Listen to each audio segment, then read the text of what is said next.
Pour vous faire un petit retour, une petite rétrospective sur les 10 ans que nous avons passés à l'Institut, puisque voilà, j'ai eu l'honneur, le plaisir avec Sabine Balmal, avec Catherine Rossi, qui sont présents parmi tous ceux qui ont fondé l'Institut, avec Robert Cariot, d'être parmi ceux qui ont œuvré depuis le début de cet institut et d'en prendre ensuite la direction, parce qu'il fallait bien qu'il y ait un directeur, et puis après, ça finit par être dans la durée. Mais voilà, c'est pour moi un grand plaisir et un honneur d'être là, d'avoir été le directeur de cet institut pendant tout ce temps, et pour sans doute encore quelques temps. Et donc, voilà, de faire un peu cette rétrospective. Je me rappelle encore, j'étais à l'époque donc en thèse avec Robert, de ce moment où voilà, il y avait les premières expérimentations, on sentait qu'il y avait quelque chose à faire. Robert était invité comme expert sur la conférence de consensus pour la prévention de la récidive organisée à l'époque par la garde des Sceaux, Christiane Taubira.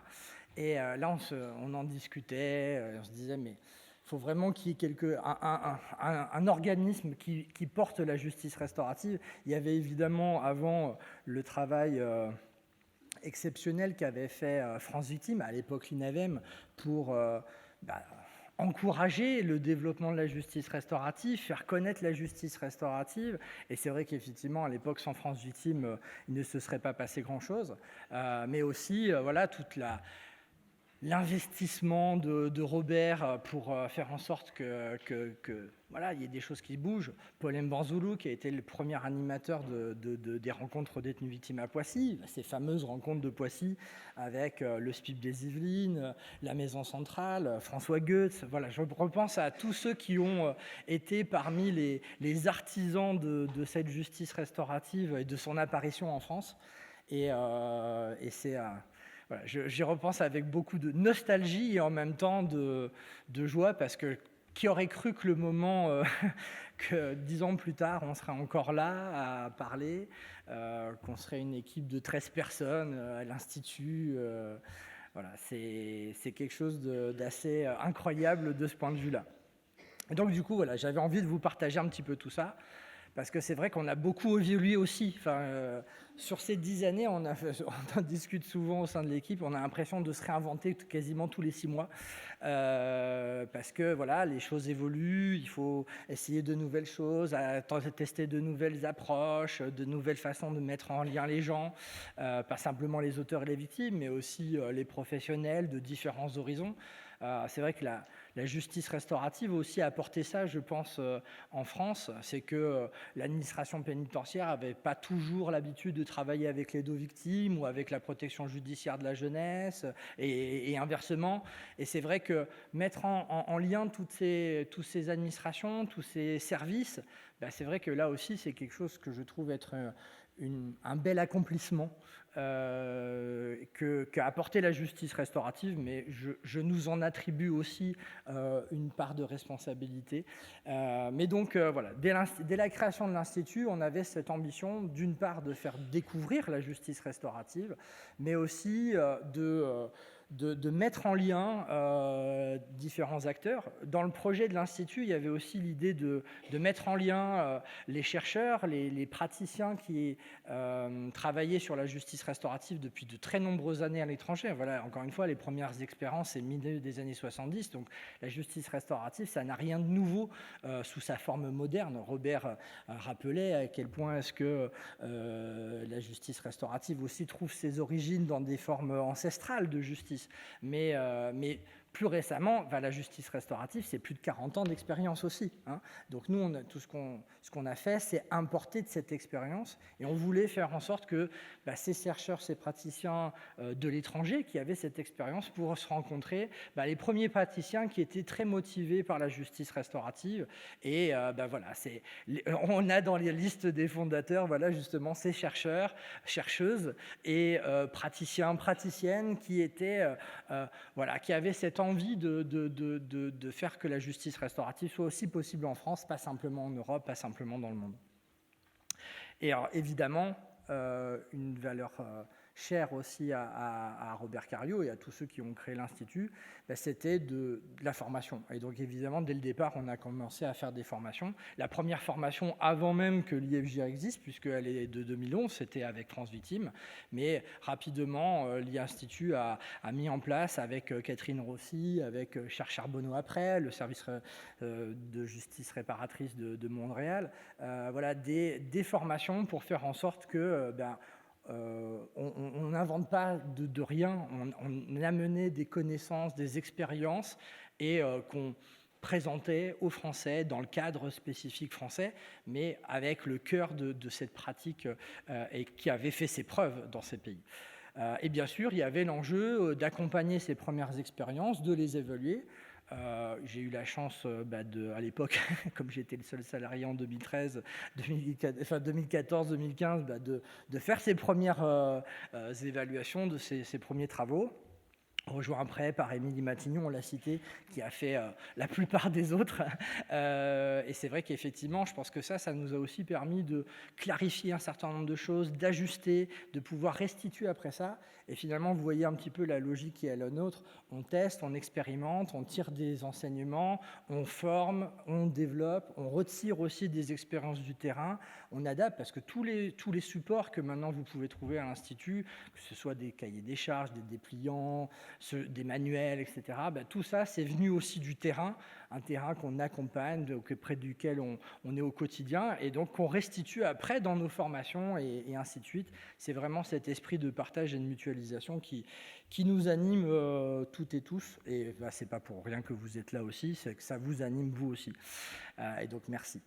Ensuite, après, il y a eu ce tournant de 2018, après notre congrès international à l'UNESCO, de se dire il fallait passer à une autre étape, il fallait changer d'envergure aussi, et la nécessité donc d'être aussi plus proche, parce qu'en fait, on était tous basés à Pau, on était une équipe de 4-5, mais qui étions aux quatre coins du pays pour accompagner ces programmes. Et en fait, on était partout et pas beaucoup à un endroit précis. Donc l'idée, c'était de pouvoir être plus proche de vous, de pouvoir être davantage à votre écoute, d'avancer avec vous. Et donc c'est ça qui a lancé cette idée des antennes, avec la première antenne que Noémie a mis en place sur le Sud-Est, et qui après s'est développée.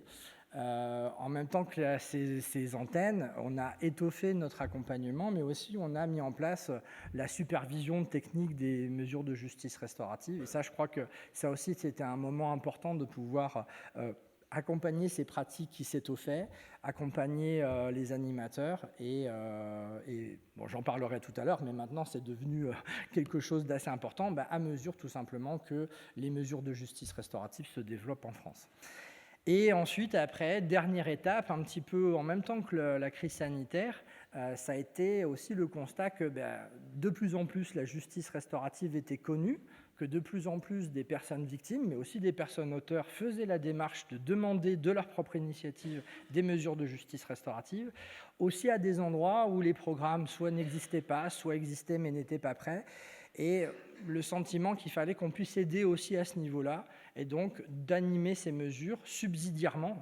Ça a toujours été l'idée, c'est que si on anime ces mesures de justice restaurative, c'est pas pour supplanter les programmes locaux, mais bien pour les accompagner, vous aider à être plus autonome, et donc dans un premier temps, assurer des mesures pour lancer la machine, et qu'après, derrière, vous puissiez prendre le relais. Donc voilà, c'est un petit peu comme ça que nos missions se sont étoffées. On verra aussi qu'à l'avenir, elles sont aussi appelées à s'étoffer, mais dans l'extrajudiciaire aussi, pour faire en sorte que la justice restaurative soit toujours plus accessible à toutes et à tous. Donc je le parlais tout à l'heure de l'évolution de l'équipe. Maintenant, nous sommes 13 salariés avec la création de l'antenne Nord-Ouest qu'on a annoncé tout à l'heure. Ça fait 13 salariés. On a donc une bonne partie de l'équipe qui est consacrée à ces antennes. Donc là maintenant, mis à part pour l'antenne Nord-Ouest, mais c'est 2 à 3 collègues qui sont disponibles sur le terrain pour vous accompagner. Ça nous conduit aussi un petit peu à réorganiser, mais j'en parlerai tout à l'heure. Et puis, bien sûr, un siège, parce que souvent je dis les antennes, les collègues des antennes sont là pour vous accompagner, pour vous soutenir, mais le soutien des antennes, c'est le siège qu'il apporte à travers le secrétariat, Christine, à travers la communication, Alex, que vous avez souvent au téléphone pour vous accompagner dans vos projets de promotion de la justice restaurative localement. Estelle, maintenant, notre responsable de la formation, qui nous aide à étoffer tout ça et à vous proposer toujours plus de possibilités. Donc voilà, c'est toute une équipe, mais aussi des bénévoles. Aujourd'hui, on en a une dizaine, j'ai mis 10, mais voilà, c'est une dizaine de bénévoles qui nous accompagnent, notamment dans tout ce qu'on a commencé à faire autour de l'information par téléphone, en soutien des structures locales. Et ça, c'est vrai qu'effectivement, c'est aussi très important parce que ça permet vraiment de relayer. Faut savoir, après, maintenant, à l'issue du film, on a été contacté par plus de 600 personnes pour être bénévoles. Donc c'est vrai qu'effectivement, je ne l'ai pas mis là, mais parce qu'on a encore du mal à digérer ça. Mais on va peut-être petit à petit reprendre et donner à ces personnes l'opportunité de nous rejoindre et d'être des acteurs. Et on sent qu'il y a vraiment une envie de plein de gens de développer la justice restaurative. Après, ce n'est pas parce qu'il y a des bénévoles qu'on peut uniquement s'appuyer sur les bénévoles, il faut aussi une équipe de salariés, évidemment. Donc pour l'évolution au niveau de l'équipe, c'est aussi la création des antennes. Donc comme je le disais, la première en 2018, 2019, on a pu en créer 3 dans la foulée parce que l'enjeu c'était de proposer quelque chose. Mais effectivement, alors il y avait aussi une antenne sur l'île de la Réunion, soutenue, je rappelle, par le SPIC de la Réunion et la protection judiciaire de la jeunesse pour les mineurs. Mais c'est vrai qu'effectivement, depuis lors, à l'époque, on avait dit, allez, fin d'année, l'antenne Nord-Ouest, puis on l'a attendu 3 ans, quoi, voilà. Donc, mais maintenant, on est très heureux d'avoir cette antenne qui va pouvoir compléter finalement la couverture intégrale du territoire métropolitain. Il reste encore des territoires ultramarins qui n'ont pas d'antenne, ou en tout cas mais voilà, donc il faut qu'on puisse... voilà.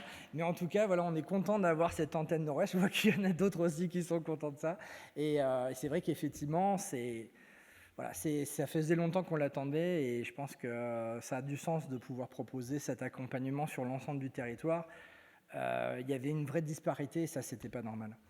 Après, c'est vrai qu'effectivement, l'enjeu, c'est la pérennisation de cette antenne parce que on n'a pas forcément, on a des financements par des dons, on a des financements par un projet, j'en parlerai tout à l'heure, mais c'est vrai qu'au-delà, se pose la question de la pérennité de cette antenne, mais on va tout faire en sorte pour que ça marche. Ensuite, tout ça ne se serait pas fait non plus, évidemment, sans des partenariats. Évidemment, j'ai cité France Victimes, qui, depuis le début, on travaille main dans la main, et je pense que le succès de l'Institut, c'est aussi le succès de France Victimes, et inversement, sur la question de la justice restaurative. Et bien sûr aussi, on l'a cité, mais la Fondation Porticus, qui dès le départ nous a soutenus, c'est grâce à cette fondation que nous avons pu commencer nos actions.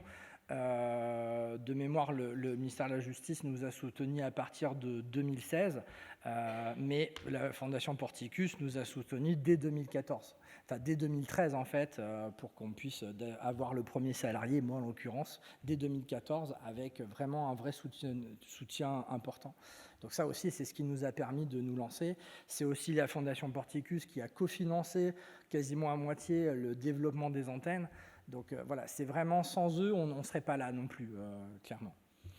Bien sûr, le ministère de la Justice qui, comme je le disais, depuis 2016 nous soutiennent activement et qui a aussi, sans eux, nous ne serions pas là, sans l'appui méthodologique aussi, le ministre l'a cité, puis financier aussi, clairement, et puis à travers le ministère de la Justice, toutes les administrations qui sont impliquées dans le développement de la justice restaurative.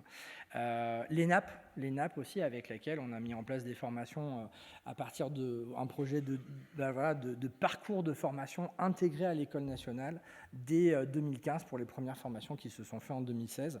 Donc ça aussi, c'était quelque chose de très important, ça a vraiment été un tournant. Et puis, là, au cours des dernières années, à mesure que l'on se tourne un petit peu vers l'extrajudiciaire, tout en se concentrant aussi sur le judiciaire, puisque c'est des questions qui finalement sont à deux niveaux. Bien, le 3977, on a rejoint leur conseil fédéral, ils ont rejoint notre conseil d'administration, le fonds de garantie pour faire le lien aussi, parce que au-delà du processus de la procédure pénale, il y a des victimes qui sont indemnisées pendant souvent très très longtemps. Et donc c'est vrai qu'effectivement, le fonds de garantie est aussi un point d'entrée pour l'information et l'orientation du public. Et avec eux, on commence à travailler aussi de façon plus importante. Et puis là, dernièrement, des fondations aussi qui nous soutiennent, qui nous permettent d'envisager de nouveaux projets. Donc la Fondation de France, qui nous a permis aussi d'ouvrir cette antenne pour le Nord-Ouest à travers un projet sur l'application de la justice restaurative en de maltraitance à domicile à l'encontre de personnes âgées ou en situation de handicap. La Fondation du groupe M6 qui nous soutient depuis cette année et surtout 2024-2025 pour des actions en détention auprès de détenus, de l'information et d'animation en subsidiarité.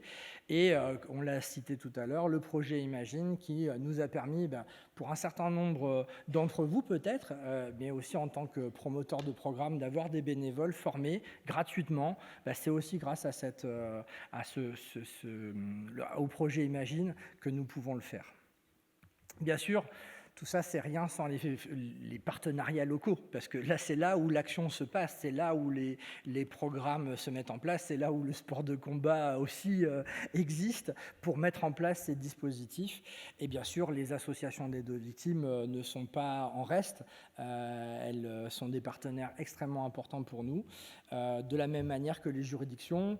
On le voit ici, on a plusieurs procureurs généraux, on a plusieurs associations. C'est là où les choses se passent. Les directions, notamment les SPIP, les directions interrégionales des services pénitentiaires, on les a citées tout à l'heure, qui, avec leur soutien, on peut aussi développer des actions en partenariat avec elles, de déploiement d'une stratégie interrégionale de développement de la justice restaurative en cohérence entre les différents services, avec des formations, etc. Ça, c'est vraiment important. Et c'est ça qui nous permet aussi de... Parfois, on sent que l'échelle départementale, elle est un peu limitante. Là, on passe à un niveau supérieur et c'est vraiment très important. Et bien sûr, la PJJ également, peut-être plus récemment, mais avec aussi un soutien important, notamment de plusieurs directions territoriales que Nicole a citées tout à l'heure. Donc tout ça, c'est de la cohérence, tout ça, c'est beaucoup d'échanges humains, et ça, c'est aussi très intéressant. Et bien sûr, nos partenariats internationaux qui nous ont aussi beaucoup aidés. Le Canada en premier, avec le service de justice réparatrice de Montréal, qui nous a fait partager à travers Catherine Rossi de leur expérience en matière de rencontre détenus-victimes, et qui justice à travers Serge Charbonneau, Serge Lamoureux, pardon. Lapsus, mais Marie-Ève Lamoureux, qui nous ont aussi beaucoup soutenus sur la mise en place de formations à la médiation restaurative, avec Catherine Rossi, qui nous ont amené leur approche, cette méthodologie particulière pour pouvoir mettre en place ces mesures de justice restaurative, et qui maintenant irriguent tous nos programmes. Elles en parleront tout à l'heure avec Serge. Le forum européen, parce que nous, c'était aussi très important de pouvoir relier toutes nos pratiques à l'Europe, et je suis très content que le forum puisse être représenté à ce congrès et intervenir demain, parce que les Français ne sont pas assez impliqués, je dirais, à l'échelle européenne. On est souvent les seuls à être, ou quelques-uns, dans ces congrès, dans ces biennales, dans ces différents séminaires, toutes les actions que le forum fait à l'échelle européenne. Et c'est bien dommage parce qu'en France, il y a des choses intéressantes que l'on peut partager. Et aussi nos collègues belges qui ont aussi beaucoup d'expérience et qui nous apportent énormément dans nos échanges. Alors alors je voulais aussi quand même revenir sur la question de nos financements, parce que c'est vrai qu'effectivement, il y a un vrai besoin autour de ça. Mais voilà, en se disant que nos financements ont quand même pas mal évolué aussi, il faut le dire quand même, depuis la création de l'Institut. Et je pense que c'est quand même aussi en cohérence avec tout ce qui a pu se mettre en place. Il y a eu une vraie progression autour de ces financements, même s'ils ne sont pas suffisants, et même si on constate depuis l'année dernière une baisse qui n'est pas rien. Et donc c'est vrai qu'effectivement, l'enjeu pour nous, c'est vraiment qu'il puisse y avoir un soutien financier à la hauteur, mais j'en reparlerai. Surtout quand on voit voilà, finalement la courbe par rapport à notre équipe salariée. Ça montait, l'équipe salariée continue à augmenter, mais par contre les financements, eux, baissent. Et c'est vrai qu'effectivement, ça peut être problématique à moyen terme. Donc c'est vrai qu'effectivement, pour nous, c'est vraiment un enjeu, pour moi en tant que directeur, pour le bureau. D'autant plus que quand on voit aussi la nature de nos financements, on se rend compte qu'on a été énormément en nécessité de pouvoir diversifier nos financements parce que tout simplement, voilà, le seul acteur qui nous finançait pendant un temps, c'était le ministère de la Justice. Et c'est vrai que c'est un financement qui ne peut pas être le seul, parce que la justice restaurative, encore une fois, ce n'est pas que l'affaire de la justice, même si c'est important, c'est vraiment l'assise, la complémentarité avec la procédure pénale. Mais voilà, il nous faut diversifier et envisager d'autres acteurs, y compris institutionnels, mais aussi privés. Pour vous donner une idée, voilà, le secteur public nous finance, sur les 10 ans cumulés, le service public, oui, l'État nous a financé à travers le ministère de la Justice ou des services déconcentrés un peu plus de la moitié. Le reste, ce sont des fondations et aussi notre activité de formation. Donc voilà, on voit qu'il y a peut-être aussi une marge de progression, d'autant plus que le financement des fondations n'est pas si facile que ça à trouver. Voilà, donc finalement on aboutit à quel bilan au bout de 10 ans ? Eh bien finalement c'est quand même aussi voilà, une situation qui est à la fois très positif, parce qu'on voit que la justice restaurative s'est quand même développée en France. Comme le dit Robert Cariou, on n'est plus au stade de l'expérimentation, on est vraiment au stade de la généralisation. Mais on voit que cette généralisation, elle est quand même très inégale et très hétérogène sur l'ensemble du territoire. Les programmes que nous accompagnons, c'est vrai qu'effectivement, on constate encore qu'il y a des zones où il n'y a rien. Donc, où on essaye d'intervenir en subsidiarité, des zones où il y a une seule mesure qui est proposée, alors que voilà, depuis toujours, on parle d'une offre complète de justice restaurative qui se sert d'une palette de mesures pour répondre aux attentes des victimes et des auteurs. Et donc c'est vrai qu'effectivement, ça peut questionner, d'autant qu'on voit qu'il y a aussi des endroits où il y a beaucoup de mesures de justice restaurative qui sont mises en œuvre, là où une information systématique est mise en place, là où les partenariats sont forts, là où les actions sont partagées, et où voilà, les choses sont aussi portées avec du soutien de la part des juridictions, de la part des directions interrégionales, etc. Alors que dans d'autres endroits, ça reste beaucoup plus compliqué, ou alors on est vraiment au stade de commencer une première mesure. Après, voilà, encore une fois, ce n'est pas du tout pour dire qu'il y en a qui sont mieux que d'autres, mais c'est simplement pour dresser un panorama et se dire qu'il y a encore pas mal de boulot de ce point de vue-là. Sur le nombre de programmes, voilà. Donc nous, on accompagne activement aujourd'hui plus de 80 programmes de justice restaurative. On estime à peu près à 120. Encore une fois, nous, on a arrêté on se base plus que sur le nombre de programmes que nous accompagnons au quotidien, parce que sinon, après, ça relevait plus du déclaratif, et là, on avait des résultats qui n'étaient pas forcément très fiables. Là, maintenant, on sait clairement, voilà, on va en avoir forcément plus, parce que comme on va ouvrir cette antenne pour le Nord-Ouest, on va en découvrir. Alors, on est en lien avec un certain nombre quand même, mais effectivement, on va pouvoir être beaucoup plus proactif, on va pouvoir être beaucoup plus précis, et je pense que là, on aura des chiffres beaucoup plus parlants. Voilà, c'est pareil, en termes de nombre de participants aux mesures de justice restaurative, voilà, on a quand même une nette progression. On voit aussi à travers ce schéma que la physionomie de la justice restaurative a beaucoup évolué. On est passé, alors là, j'ai repris que les chiffres à partir de 2019-2020, mais avant, c'était à peu près similaire, non pas en termes de volume, parce que l'activité montait progressivement, mais il y avait une forte dominance des rencontres en groupe, rencontres détenues victimes, rencontres condamnées victimes. Le Covid est passé par là, et c'est vrai qu'effectivement, il y a eu un essor de la médiation, ce qui nous permet de répondre à beaucoup plus de personnes aussi. On l'a dit, plus de 250 personnes, près de 300 même. Et c'est vrai qu'effectivement, maintenant, c'est plutôt de la médiation restaurative, même si on note une reprise progressive des rencontres en groupe. Les cercles de soutien et de responsabilisation, qui ne sont pas des mesures de justice restaurative, mais qui sont quand même des dispositifs que notre institut porte et accompagne depuis sa création, restent encore peu nombreux en France. Et c'est vrai qu'effectivement, ça aussi, c'est à progresser.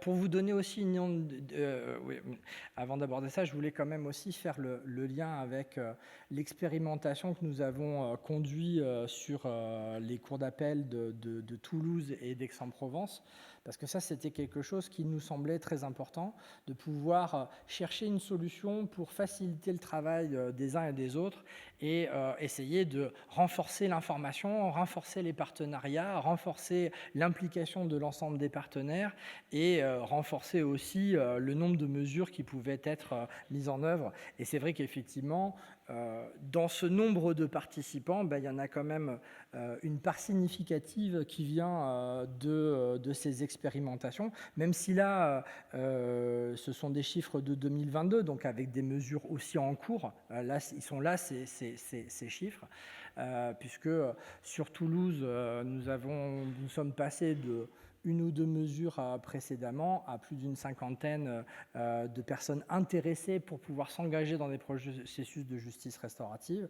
Et pareil pour Aix-en-Provence, où il y avait quelques mesures au départ, et puis après cette expérimentation, plus d'une trentaine de personnes intéressées à s'engager concrètement dans des mesures de justice restaurative, un certain nombre animés directement par notre institut, parce que les capacités locales n'étaient peut-être pas suffisantes. Donc là aussi, c'était une des missions autour de cette expérimentation.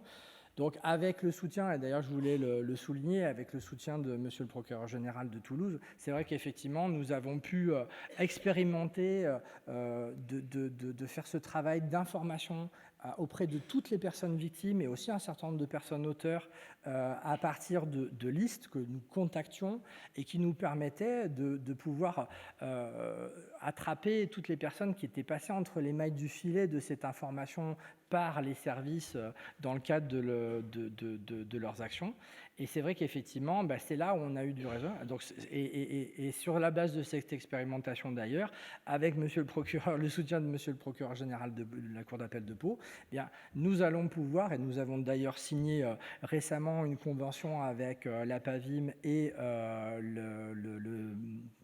le tribunal judiciaire de Pau et monsieur le procureur de la République, une convention qui va nous permettre de relancer aussi les programmes sur la cour sur le territoire du tribunal judiciaire de Pau avec cette méthode d'information par téléphone et qui va pouvoir aussi relancer. Donc moi je trouve que c'est très intéressant, c'est que cette expérimentation, clairement, elle fonctionne, elle montre ses intérêts et on arrive petit à petit à la développer. On passe de Toulouse, Aix-en-Provence à aussi Pau et petit à petit, j'espère, d'autres. Bien sûr, ça nécessitera évidemment des moyens, mais on voit là quelque chose, on touche finalement à ce qui peut-être être la solution du développement de la justice restaurative aussi. Alors bien sûr, tout ça a conduit à beaucoup d'activités de la part de notre équipe. On a multiplié les sensibilisations. Vous voyez, en l'espace d'une année, on a doublé ces sensibilisations. Pareil pour la supervision. À mesure que les mesures de justice restaurative s'étoffent, on a de plus en plus ce travail-là. Beaucoup d'ailleurs, c'est particulièrement sur le sud-est, parce que, encore une fois, première antenne créée, plus ancienne, etc. Mais c'est vrai qu'effectivement, il y a une grosse activité pour notre équipe sur ces supervisions. Et j'ajoute que ce sont des supervisions où on s'adapte au temps de chaque professionnel. Donc c'est souvent des moments où nos coordinatrices font ça entre midi et deux, le soir, etc. Donc c'est demande énormément d'investissement de la part de notre équipe et je pense que tous et toutes qui en avaient bénéficié, vous voyez l'intérêt de cela. Bon, ça, j'en avais déjà abordé ça. Et également, c'est pareil, dans la même logique, l'animation de mesurant de subsidiarité, elle augmente. Je ne vous donne pas les chiffres de 2023 parce qu'ils ne sont pas sûrs, mais clairement, on double encore le nombre de mesures, si ce n'est pas en triple. Parce qu'effectivement, on a été beaucoup sollicité, notamment à la sortie du film, puisque nous avons reçu plus d'une centaine de demandes entre mars et juin, avec une grosse dominante de demandes de victimes de violences sexuelles, y compris d'inceste. Donc là aussi, c'est quelque chose à noter. Je pense que vous aussi, vous êtes de plus en plus sollicités sur ces sujets-là. Pareil, le nombre de formations qui est relativement stable à plus d'une trentaine, quarantaine de formations par an, donc ce qui vous donne aussi une idée en termes d'activité, vu que ce sont des formations d'une semaine. Tout ça porté par notre équipe et aussi Robert Cariot qui assure un nombre significatif de formations. Mais voilà, on voit que, et d'ailleurs quand on croise les courbes, les formations d'une année sont les programmes développés l'année suivante. Et donc, voilà, quand on voit que cette courbe elle continue, en 2020, cette année, on est à plus d'une quarantaine de formations, plus de 45. Voilà, ça veut dire qu'il y a de plus en plus d'animateurs, de plus en plus de mesures de justice restaurative qui peuvent être mises en œuvre en suivant. Donc là, ce sont le cumul de 2011 à 2022. Aujourd'hui, on a dépassé les 3000 personnes formées. Alors, tous ne mettent pas en œuvre des mesures de justice restaurative, mais ça vous donne aussi une idée du nombre de professionnels qui s'investissent autour de ces questions et des bénévoles. À partir de ce bilan, quelles sont nos perspectives ? Je dirais qu'on a 3 axes de développement à l'Institut sur les prochaines années, avec la poursuite du développement de la justice restaurative dans le champ judiciaire, parce que bien sûr, tout s'est lancé, comme je dis, on parle de généralisation, mais il y a encore pas mal de boulot, notamment pour faire en sorte qu'il y ait des programmes partout, que tout le monde, toute personne victime et auteur puisse accéder à un programme de justice restaurative près de chez elle. Il y a encore énormément de travail. Pareil, on a un certain nombre d'infractions pour lesquelles il y a encore des préjugés, il y a encore des certitudes sur le fait que ce n'est pas possible pour la justice restaurative, alors que bien sûr que si. Notamment, l'approche relationnelle nous permet d'aborder, qui a été conçue à partir de l'idée de répondre aux crimes graves et violents, nous permet de pouvoir aborder des infractions les plus graves, les plus complexes, mais avec une méthodologie qui a fait ses preuves.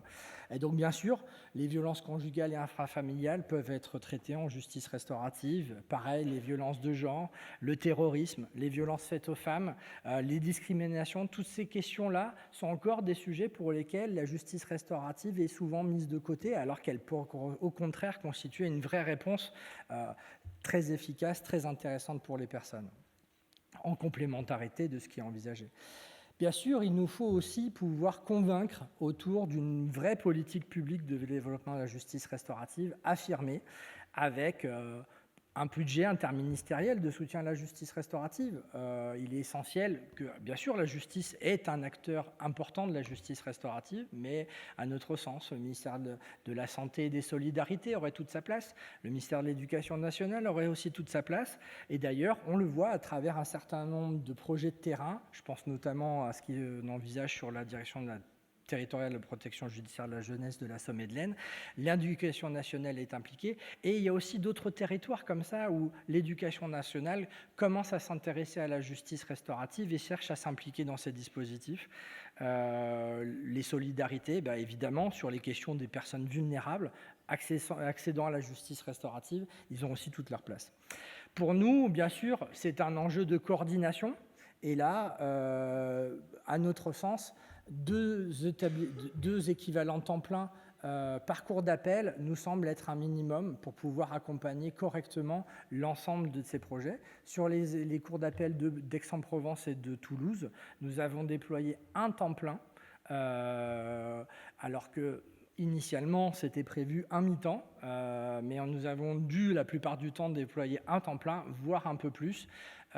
Et encore, je pense qu'on était au minimum sur ces expérimentations. Si on veut vraiment, parce que c'était des expérimentations qui, par exemple, sur Toulouse, s'étaient concentrées sur juste un département, pas sur l'ensemble de la cour d'appel. Petit à petit, là, maintenant, depuis cette année, nous élargissons et on a fait petit à petit. Donc, ça vous donne une idée de la nécessité d'avoir une coordination adaptée. Et donc, deux ETP nous semblent un minimum. Et bien sûr, il n'y a pas que les coordonner personne, ça ne sert à rien. Donc, l'enjeu, c'est aussi que les personnels de la PJJ, de l'administration pénitentiaire, de l'aide aux victimes puissent avoir des temps pleins disponibles, opérationnels, pour animer des mesures de justice restaurative. Alors après, ça peut être des temps pleins, comme ça peut être plusieurs mi-temps, etc. Mais en tout cas, des temps dédiés pour animer une mesure de justice restaurative. Ça ne peut pas être quelque chose que l'on fait en plus, la justice restaurative. C'est extrêmement exigeant, ça nécessite des compétences particulières et on voit trop peu de personnes pour lesquelles il y a ce temps dédié, ou alors c'est des 0,1, etc. C'est bien, mais ce n'est pas suffisant. Il faut vraiment, je crois que les personnes qui ont un temps plein sur la justice restaurative, c'est 2-3 personnes en France. Voilà. Donc, mis à part à l'IFJ, évidemment. Donc voilà, je pense que ça aussi, si on avait 2-3 ETP par département, plus 2 ETP par cours d'appel, ben là, on pourrait vraiment se dire que nous avons une vraie politique de justice restaurative en France qui permet à toute personne victime-auteur, qu'elle soit engagée dans une procédure pénale actuelle, ouverte ou fermée pour cause de prescription, etc., ben, puisse vraiment s'investir. Notre autre genre, ben, c'est aussi de pouvoir répondre sur l'extrajudiciaire. Parce que les personnes victimes ou auteurs ont vocation aussi à accéder à la justice restaurative quand elles ne peuvent plus ou pas engager une procédure judiciaire. Dans tout un tas de domaines, on voit bien qu'il y a un vrai enjeu. Là, c'est là où, par exemple, les affaires sociales peuvent tout à fait avoir leur part sur la protection de l'enfance, sur les maltraitances à l'encontre des personnes vulnérables, l'éducation nationale autour des violences scolaires, des harcèlements, etc., toute problématique sociale et également autour de la prévention de la délinquance des jeunes, les souffrances au travail. Tous ces sujets sont finalement tout à fait ouverts à la justice restaurative, mais qui pour l'instant ne sont pas encore explorés ou pas suffisamment. Et bien sûr, il y a aussi la question de ceux qui ne veulent pas engager une procédure judiciaire, mais qui préféraient plutôt que rien avoir de la justice restaurative. Et ça aussi, c'est une question pour laquelle notre société doit s'interroger et se demander, est-ce que l'enjeu, c'est uniquement qu'une justice judiciaire réponde à ces situations, ou est-ce que l'on veut aussi qu'il puisse y avoir un choix? Et ça, c'est aussi une question importante à se poser. Et puis ensuite, ça sera de développer, élargir notre offre de formation, parce qu'on sent bien que finalement, à travers notre parcours de formation à l'animation de mesures de justice restaurative, on crée une sorte de formation initiale en justice restaurative. Mais bien sûr, c'est de la formation continue, de la formation professionnelle continue. Mais il y a l'enjeu quand même de proposer plus. Et maintenant que nous sommes certifiés Calliope, notre organisme de formation certifié Calliope, on veut pouvoir proposer des formations plus spécialisées, plus approfondies, sur des questions qui vont peut-être aussi rassurer un certain nombre de partenaires en se disant oui, les animateurs, ils peuvent animer des mesures de justice restaurative en matière de violence conjugale parce qu'ils sont formés à identifier l'emprise, à identifier les enjeux d'intervention sur ce type de situation. Alors, actuellement, ceux qui le font se sont formés aussi, bien sûr. Mais là, ils auront une formation qui sera proposée par notre institut. On est aussi beaucoup contactés par des personnes qui ont été formées il y a longtemps et qui veulent entrer en réacquisition de compétences en vue d'une animation de mesures prochaine. Et puis, de manière générale aussi, approfondir les compétences de tous les animateurs et animatrices de mesures de justice restaurative. Voilà, pour faire le tour de toutes ces perspectives et après, nous allons approfondir ça dans le cadre d'une table ronde avec nos collègues des antennes qui feront un petit peu le bilan de leurs actions sur leur territoire respectif. Merci et j'espère qu'il reste du temps pour des questions. Voilà.